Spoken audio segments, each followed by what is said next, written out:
Hi everyone, my name is Bhavna and I have recently appeared for Feb attempt 2026 for CFA level 1, and honestly my exam went quite smooth and I had quite some frequently asked questions on LinkedIn from some people who are planning to enroll or actually have already enrolled in CFA level 1. So I have just made a detailed video and honestly there are many coaching institutes, many mentors who will be able to guide you way far better, but sometimes maybe we think that someone who has already gone to the struggle recently will be able to help you with the queries that you actually have recently for the preparation. So here I am, maybe around 12 questions that I have, and I'll be answering with them. I'll be also adding my sort of experience with that. So let's get started. The first question is, what is CFA? So CFA is basically Chartered Financial Analyst. Anyone who is looking for a certification in finance or investment industry, this is the gold standard that you can opt for. This is the best degree and it is not limited to India only. You can use it anywhere. Leaving that, it has 3 levels: level 1, level 2 and level 3.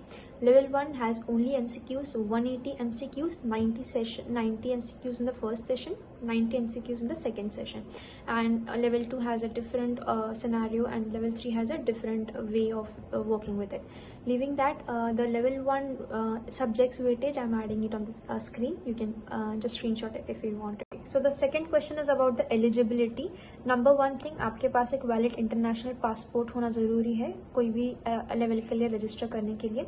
Second thing, आपके पास कोई graduate degree होनी चाहिए या फिर आप last year में हो कोई भी ग्रेजुएशन डिग्री के, बैचलर्स के, तो आप अप्लाई कर सकते हो. And the last thing is, आप even after you clear level 3 clear होने के बाद भी आपको relevant years of experience around 4 चाहिए to be able to apply for charter. Okay. Third question is about cost and scholarships. So guys, in case अगर आप sure हो कि आप level 1 Feb में दोगे, मई में दोगे या नवंबर में दोगे, whatever month you plan for, please go for early registrations. It will be reducing your cost substantially and later registration आप obviously आपको ज़्यादा expensive जाएगा. Leaving that, scholarships की जो बात करते हैं, it is like there is something known as access scholarships, there was something known as women scholarship etc. अगर हम access scholarship की बात करते हैं तो आपको एक पैराग्राफ लिखना होता है CFA इंस्टीट्यूट को, जहाँ पे आपको मेंशन करना होता है why do you think you deserve this scholarship, और आपके क्या रीजंस है and how will you make an impact to the finance sector as whole etcetera. तो मैंने भी अप्लाई किया था स्कॉलरशिप के लिए बट मुझे मिला नहीं था अनफॉर्चुनेटली. इफ़ यू अप्लाई, अगर आप अप्लाई कर भी देते हो तो इट्स नॉट श्योर कि आपको मिल जाएगा. तो आपके पास एक बैकअप प्लान होना चाहिए कि अगर आपको नहीं मिलती है स्कॉलरशिप तो आप कैसे प्लान करोगे अपने finances and how will you register, तो वो करना इंपॉर्टेंट है. एंड द लास्ट थिंग, मैं डेफरल की थोड़ा लेट बात करूंगी, हम यहाँ पे स्कॉलरशिप का पार्ट एंड करते हैं. ठीक है. Okay, so fourth question is about deferrals. Guys, honestly, do not go for deferrals. The passing rate for someone who has already deferred the exam is very, very low.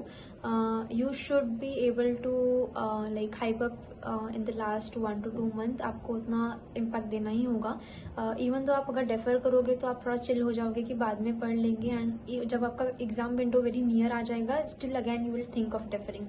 That does not work until आपके पास कोई solid reason है कि मैं क्यों defer करना चाहता हूँ. So I am here with the cost. Rescheduling fee अगर आप चाहते हो तो $250 लगेंगे. दैट इज़ फॉर एग्जांपल, अगर मैंने फेब विंडो ऑप्ट किया है, अगर मैं फेब 2 को मैंने शेड्यूल किया है एग्ज़ाम विंडो, ओके, एंड मुझे चाहिए मैं 6 फेब को दे दूँ एग्ज़ाम, तो मैं सेम विंडो के अंदर अगर रीशेड्यूल करती हूँ तो मुझे $250 पे करने होते हैं. नंबर 1. नंबर 2 रहेगा पेड डेफरल फ़ी. ये रहेगा इन केस मुझे विंडो ही चेंज करना है. मैंने फेब के लिए रजिस्टर किया है बट मुझे मई में अटेम्प्ट देना है. Changing the window will cost you $449. And the last one is emergency deferral which costs around $100, which I need to actually give a solid reason and documents etc. For example, a serious illness etc. So these are the things. Also, registration and scheduling is not the same thing. Registration means you have paid some amount and आपने register कर दिया है. After that, you are supposed to schedule your slot. आपके पास एक mail आ जाएगा जहाँ पे आपको शेड्यूल करना पड़ता है. आपके एरिया में जो भी सेंटर्स अवेलेबल है वहाँ पे जाके कोई भी आप डेट सेलेक्ट कर सकते हो जो अवेलेबल है, एंड आपको टाइमिंग एंड कंफर्मेशन लेटर आ जाता है. तो registration and scheduling is not the same thing. अगर आप रजिस्टर कर देते हो और शेड्यूल नहीं करते हो तो it will be costing you very much. May be वहाँ पे स्लॉट्स फुल हो जाएंगे, मे बी आपको कोई और सिटी ट्रैवल करना पड़ेगा etcetera. So do not miss on scheduling part at least. Okay, fifth question is about how much time do you actually need. अगर आपने कोई भी सोर्सेज देखे होंगे या फिर कोई यूट्यूब वीडियो ऑलरेडी आपने स्क्रॉल किए होंगे तो वहाँ पे क्लियर एक कन्फर्मेशन आता है CF इंस्टीट्यूट की तरफ से कि यू नीड एटलीस्ट 300+ आवर्स और 300 आवर्स अराउंड. तो ऑनेस्टली मैंने कितना दिया था, I did it around into 5. मैंने बहुत टाइम दिया था. So I was working full time. उसके पहले I started my prep around 9 months ago, what if I can say, and I was working full time. उसके बाद after some months या फिर 4 months के around मैंने समझ लिया कि मुझे नहीं होगा full time के साथ ही preparation. So I left my job, I resigned, and then I was a full time student for 4 months, complete full months. And जब मैं वर्क कर रही थी I use to give around 3 to 4 hours per day after my job, and later on I shifted to around 12 to 13 hours per day. I just sat in the library, completed my full day prep, and then only left for it. So 300 hours, maybe I'm not saying it will not work for anyone. If you have a solid background in finance, you actually understand the concepts really well from the very start. If you are already a CA or CS etc, if you have a good background then maybe you can opt for it. But in case अगर आपके पास नहीं है, जैसे कि मैंने BBA degree किया था finance में, but I was working full time, so I was not able to clear up with my concepts very clearly. तो इसीलिए मैंने वहाँ काफ़ी टाइम दिया, because that will be helping me in my level 2 and level 3 journey. तो ऐसा नहीं हो कि मैं यहाँ पे पास हो जाऊँगी लेकिन लेवल 2 में मुझे स्ट्रगल करना पड़े. तो हैंस मैंने वो स्ट्रैटेजी यूज़ की थी कि मुझे लेवल 1 पे मेरा सॉलिड बेस चाहिए. That's why I give so much time for it. Next thing was I obviously was very consistent about it. If you have anything, actually you will have many videos that how I cleared my prep in 1 month, 1.5 months, 2 months. Yes, you can. It is MCQ based. Obviously 33% of selecting the correct answer if there are 3 options, but in the long run it will not help you to get a job or level 2, nothing. Okay, so the sixth question is coaching, prep provider or self-study, which one should you opt for? So go for self-study if you are disciplined, if you think you have structured mind, if you can plan things very well, या फिर आपको cost उतना नहीं होगा पे करना, या फिर even you have a strong base in finance, अगर आपको विदाउट कोचिंग पॉसिबल होगा वो कॉन्सेप्ट्स को अंडरस्टैंड या अप्रिशिएट करने के लिए. लेकिन सम पीपल लाइक मी, जहाँ पे फाइनेंस बैकग्राउंड होते हुए भी आई did not like give more intention in the graduation years, तो मुझे एक स्ट्रॉन्ग बेस क्लियर करना था मेरे लिए जहाँ पे मेरे को हेल्पफुल होगा. I opted for Fintree. There are multiple prep providers जो आप कर सकते हो, आप ले सकते हो, परचेज कर सकते हो. You can go for offline, online based on your requirements, but one suggestion will be आप डायरेक्टली पे मत करो. I am a part of one group जहाँ पे CFA people, all my colleagues who are actually preparing for the same batch were there, and I saw that they are selling their courses at discount because उन्होंने पे तो कर दिया, उसके बाद उनको समझ नहीं रहा है वो कहना क्या चाहते हैं. मेंटर का उनका जो लैंग्वेज है वो अप्रिशिएट नहीं कर पा रहे हैं. ऑब्वियसली आप हर एक मेंटर का टीचिंग स्टाइल ऑप्ट नहीं कर सकते हो. You need to look for the mentor that suits your understanding. तो आप यूट्यूब पे जाओ, आप कोई भी जो भी आप प्लान कर रहे हो, कोई भी प्रोवाइडर आप सर्च करो, आपको एक डेमो लेक्चर आ जाएगा. See that video, see 2 to 3 videos of that particular institute, see if you are able to appreciate it, and then only pay for the full course. Otherwise you will be just stuck up with one course that it is just not helpful for you. Okay, seventh question is about my strategy and resources. So talking about the strategy, मैंने learning and practicing को equal importance दिया है. It seems very simpler कि हम पहले सिर्फ learn करते जाते हैं but practice end में कर लेंगे, but it does not work that way. Ethics specifically, ethics questions आपको प्रैक्टिस करना पड़ेगा, आपको वो अंडरस्टैंडिंग लानी पड़ेगी वो सब्जेक्ट की, how the subject is trying to make you understand things, तो ही जाके होगा. तो at least you need to practise ethics daily. Living that, मैंने जैसे कि मैंने बताया फिनट्री कोचिंग इंस्टीट्यूट ऑप्ट किया था, तो वहाँ पे मुझे एवरी वीकेंड और any day of the week आपको एक टेस्ट देनी होती है, weekly test, which had around 100 questions. So my practice was covered. I use to give weekly test. I had a streak of almost 23-24 and obviously that was a consistent streak that I built for myself. वहाँ पे practice का part cover हो जा रहा था. Second thing is I ended my revision. I actually started my revision in the last 60 days. मेरा syllabus complete हो जाना चाहिए था 60 days तक, वो हो चुका था. Then I started my revision for the last 60 days and मैंने एक कल्पन का क्वेश्चन बैंक परचेज किया था जहाँ से मैं क्वेश्चन प्रैक्टिस करती थी. I use to practice around 200 question daily from this and the Fintree LMS and also the coach, the CFA का LES program. Okay, so the 8th question is about mock strategy. आपको कितने मॉक्स देने चाहिए, आपको score कितना आना चाहिए. This is the normal question that we gate.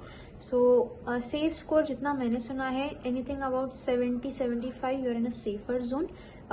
मैंने एक्चुअली 9 मॉक्स दिए थे, 2 जो आपको CFA की तरफ से मिलते हैं, 7 मुझे फिनट्री की तरफ से मिले थे and I scored around 75 to 87 in all the मॉक्स. तो मेरा एवरेज आउट होके 81-82 आ रहा था. तो आई वॉज कॉन्फिडेंट इनफ कि ये score is good enough to go for an attempt. तो मैंने 9 मॉक्स दिए थे, दैट वॉज गुड इनफ. आप जितने ज़्यादा मॉक्स दे पाओ आपका उतना कॉन्फिडेंस बिल्ड होगा. But avoid giving मॉक्स in the last 3 to 4 days because in case अगर आपको मॉक अच्छा नहीं जाता है, आपका पूरा कॉन्फिडेंस ड्रॉप हो जाता है and maybe even if you well prepared but वो नहीं हो पाएगा आपसे एग्जाम डे पे. तो try avoiding mocks in the last some days. Okay, so the major thing, last 60 days strategy क्या क्या था मैंने लास्ट 60 days में, एवरीथिंग. सो मेरे सारे सब्जेक्ट्स बेसिकली हो गए थे and what I did is मैंने सारे 10 सब्जेक्ट्स को लिया था. एवरी डे मैंने 3 सब्जेक्ट्स को डिवाइड किया था. तो 30 days का मैंने वैसे प्लान किया था कि मैं हर 3 दिन में एक सब्जेक्ट पिक करूंगी, बट वो ऐसा हुआ नहीं. एक सब्जेक्ट को मुझे 5 दिन देने पड़े. उसमें मैंने किया क्या वो 5 दिनों में, मैंने फिनट्री का एक क्रैश कोर्स देखा कंप्लीटली, क्योंकि मुझे उनका LMS का एक्सेस था. तो उनके crash courses is literally a bliss because आपको पूरा जो सिलेबस रहेगा वो एक ही वीडियो में कवर हो जाता है. It is around 3 to 4 hours and for major subjects it is around 6 to 7 hours. तो मुझे वो क्रैश कोर्स मैंने देखा, मैंने उनके जूस नोट्स जो रहते हैं वो गो थ्रू किए थे. Then I did CFA institute का LES जो साइट है वहाँ पे क्वेश्चन सॉल्व किए थे. फिर मैंने कल्पन क्वेश्चन बैंक सॉल्व किए थे.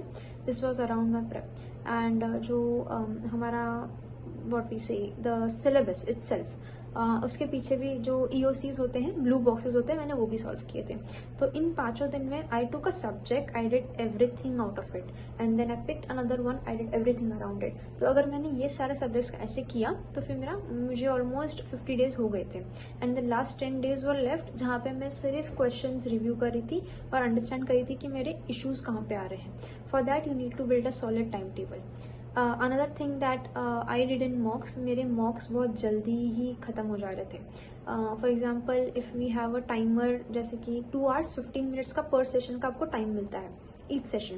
तो मेरा जो फर्स्ट सेशन था it completed around 1 hour 10 minutes में ख़त्म हो जाता था.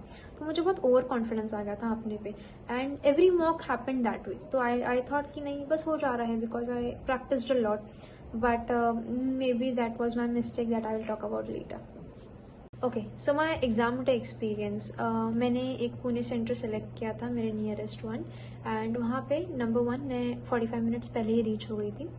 सेकेंड थिंग, आपको कुछ बुक्स, पेन्स एक्सेट्रा कुछ भी अलाउड नहीं है. आपको सिर्फ एक अपना कैलकुलेटर कैरी करना है जो आपका BA2+ और प्रोफेशनल जो भी अप्रूव्ड है आप कैरी कर सकते हो. थर्ड थिंग, आपको for my peace of mind, because मैंने अराउंड 1 year पहले कैलकुलेटर ऑर्डर कर दिया था. I am over think kind of person. तो मुझे लग रहा था कि सेल इन केस अगर ख़राब होगा तो what will I do. I did not, and purchasing additional calculator is not worthy. Around 4,000 to 5,000 का कैलकुलेटर लेके जाना for and what if scenario is not making sense. तो मैंने बैटरी ऑर्डर किया था जेप्टो से. मैं एक लिंक अटैच और एक स्क्रीनशॉट अटैच कर रही हूँ जहाँ पे आप ऑर्डर कर सकते हो. It was around just 89 rupees जहाँ पे आपको टूल सेल्स आ जाते हैं. It at least gave me a peace of mind in case my calculator stop to working, तो मुझे एक चेंज करने का ऑप्शन है.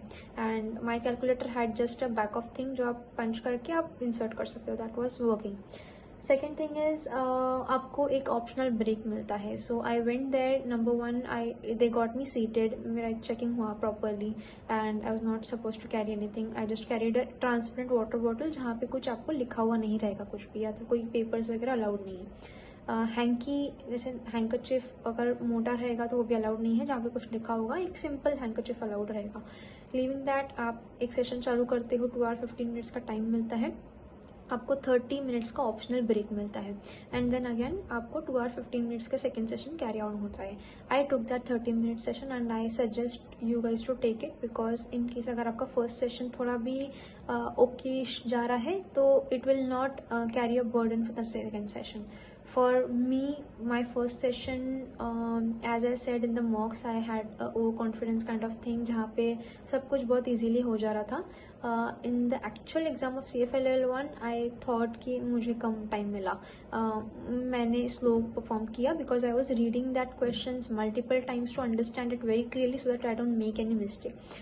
तो do not under estimate your timing skills guys, because कैसे आपको आप मे बी मॉक्स में अच्छा कर रहे हो but on the day of exam you obviously will read that question may be twice maybe thrice and आप we will be very sure क्योंकि आपको सिलेक्ट करना है और आपको आगे बढ़ना है. तो मैंने बहुत टाइम लिया था और मेरा लेवल 1 का फर्स्ट सेशन थोड़ा सा ओकेश गया था, लेकिन level 2 I gave it accidentally. तो मैंने ब्रेक लिया, I took a deep breath, I was like okay अभी जितना हो गया, सेकेंड सेशन अच्छा करना है. And obviously like amazing staff. There was a British council helpers available. They were so kind, they were so helping, and they made sure everything was smooth. Okay, so the mistakes that I made, maybe you can avoid it. Number one, be very sure that in case अगर आप mock दे रहे हो आप एक timer लगाओ जहाँ पे you should be planning around 1.30 hours. For example अगर आप मॉक में श्योर हो, एक कोई सिंपल सा क्वेश्चन आ जाता है, 3 MCQs आ जाते हैं एंड यू वेरी श्योर कि ये है, बट आस्क योरसेल्फ अगर ये क्वेश्चन पे इतना सिंपल होता तो मैं डबल रीड तो करता ही ना. तो अगर आप ऐसा कुछ सिनेरियो रीबिल्ड कर पाते हो तो बेस्ट हो जाएगा. And the second thing is my mocks. I give around 9 mocks but मैं 2 रिव्यू नहीं कर पाई. It was very tedious job for me. I did not like reviewing things very nicely. मैं मॉक्स दे जा रही थी. I was appearing for quizzes, I was appearing for mocks, I was appearing for the questions, treasure banks, LES etcetera. But review करने के time पे I was getting tired. I am like nothing, अभी इतना score आ ही रहा है तो it's okay, let's keep it going, but it costed me something. So it is better कि आप अगर एक दिन मॉक दे रहे हो तो आप उसी दिन पे अगर आप रिव्यू कर पाते हो तो बेस्ट हो जाएगा. Okay, so the last part is some hacks for you guys and maybe some habits that helped me for my journey. So number one was I was added in some WhatsApp group as someone. I'm not an admin. So if you guys want someone who you can ask questions and have a peer-to-peer connection, I'll just add a link of that group in my description. The admin will be able to approve your request and you will be added to that group. I'm adding specifically for CFA level 1 only. Okay. Second thing is there's something known as Kalpan question of the bank or question of the day that you can subscribe and you can absolutely get it for free. For example, अगर मैंने Kalpan Treasure के website पे जाके subscribe किया to the daily question, मेरे email पे एक question आ जाता है automatically of CFA level 1, all subjects, anything can come up and I use to solve that daily. एक क्वेश्चन मे बी आपको वो दिख जाए एग्जाम में और may be it helps you clear something. तो वो क्वेश्चन एक डेली बिल्ड करना भी एक अच्छी हैबिट है. Third thing was I used sticky notes. This is my sticky notes bundle. I ordered it from Meesho. This is the best investment because मैंने library पे मेरा डेस्क पूरा सजाया हुआ था इससे and it gave me a solid pictorial memory of all the formulas in the examination. So it is a 10 on 10. You guys should invest in this. The last thing is there is an exam day software tutorial released by CFA Institute itself. So अगर आप exam में देने जा रहे हो and may be 15 days left, 30 days left, उनका एक software है जहाँ पे आप जाके आप उनका सॉफ्टवेयर देख सकते हो कि on the exam day how the exam will look like. आप वहाँ पे जो मे बी ऑप्शंस हैं ऑफ स्ट्राइकिंग और आपको फ्लैग करने के ऑप्शंस है वो कैसे करने हैं एक्सेट्रा आपको आने चाहिए. अगर आप पहले से प्रिपेयर होते तो वहाँ पे आप सरप्राइजिंगली आपको एडजस्ट होने में टाइम नहीं लगता आपको वो सॉफ्टवेयर पे. तो that work for me. So that was it, guys. That was the 12 questions that I wanted to answer. Leaving this, if you have already given the attempt, do not forget to complete a practical skills module, because until you have completed that, either financial modeling or some coding course that was available, you will not get the result. So be sure to complete it. You should get an email confirmation, then only you'll be able to get it. And before getting into examination also, there is some confirmation that you get, prometric email, etc. Be very sure you get it. You should have it handy for your exam center. Okay, leaving that, if you guys have anything, any specific questions, or if you guys want me to create any specific video on specific topic, a detailed one, I can do that. Please let me know in the comments. I'll try my best. Okay, so that's it. Thank you for watching, and all the best for your prep.